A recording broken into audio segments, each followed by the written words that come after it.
A day in my life at nandito na naman ako sa aking kwarto at may nakita ako at nilagay ko sa ulo ko. Tinatry ko lang kung bagay nga ako pero tsura ko paudo kagigwa sa lugar nga kung diin wala ka mo, char.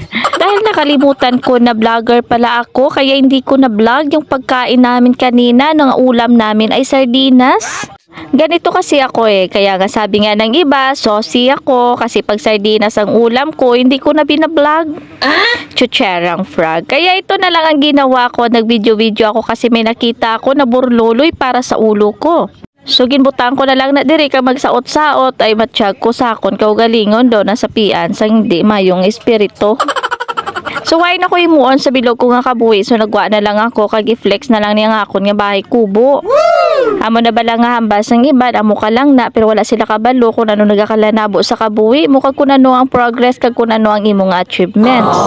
Kay kung may mga achievements ka sa kabuhi mo hindi mo gid dapat nga ipanghambal or panugid-lugid sa mga tao or ipost sa social media kay nga abantayan ka na nila kag kung pwede ka pa lang nila nga gubon ka. Amo na mga mindset sa mga tao nga may saon na hindi happy sa ila kabuhi kay gusto nila sila lang maging happy kag hindi ka.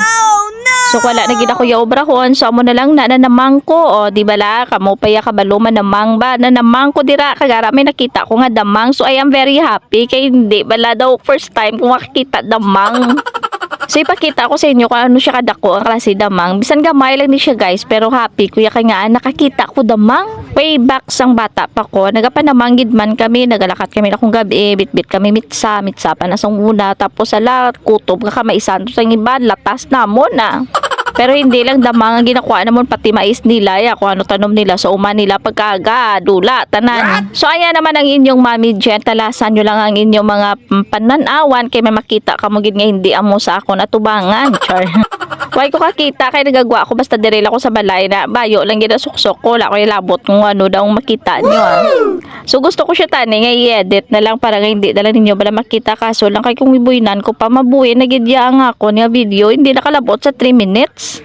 So for your eyes only hindi bala at least naganato lang ta kamo sang video ko do malingaw man kamo. Actually lumabas ako kasi gusto ko sana maglinis-linis sa labas kaso lang kung wala naman talaga akong gawin ayan na lang ang ginagawa ko sumasayaw-sayaw kung ano-ano na lang. Kahit hindi naman bagay pero kinakaya para na lang kahit papano ay maaliw na rin. Piniflex ko lang pala yung location namin dito o diba ang ganda ng buhay ng inyong Mami Jen na basurira na talaga yarn. At sobrang inis na inis ako kasi yung aking malunggay nuubos na ng kanding. Amo di ba lang kanding nga kung makita ko lang nga nami imuon nga kalirita mo. Dali na lang matambok ang ako ni mga balinghoy kagang ako daon kamuti ara tambok na pero si shout out naman sa ako na lugbati kaya pareho sa ako nga wala nagadako wala nagataas.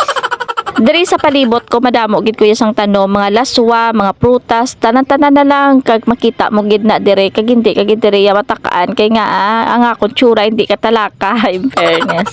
Kuno abi bagong pugtaw pati ka na imo ya gusto ya lang na kay nga gusto ya lang ko na i-flex ang iya bala nga bayo puro pula-pula. Amo gid man kunin mo ko abuton ko sang katok ko kung ano na lang makita ko ati sadya tay. Ay nakita ko ang wiring namon sa kuryente nga naglabaw so arabi ko yakon nga tuod nga na kuryente ko gali kay do na kuyap. So ganyan talaga ako guys ang hindi pa nakakakilala sa akin ganyan talaga ako kaluka-luka. Ganito nga kasi ang Mami Jen walang sakit sa katawan ay sa ulo. So hanggang dito na lang muna tayo guys. Thank you again for watching. This is your Mami Jen saying bye.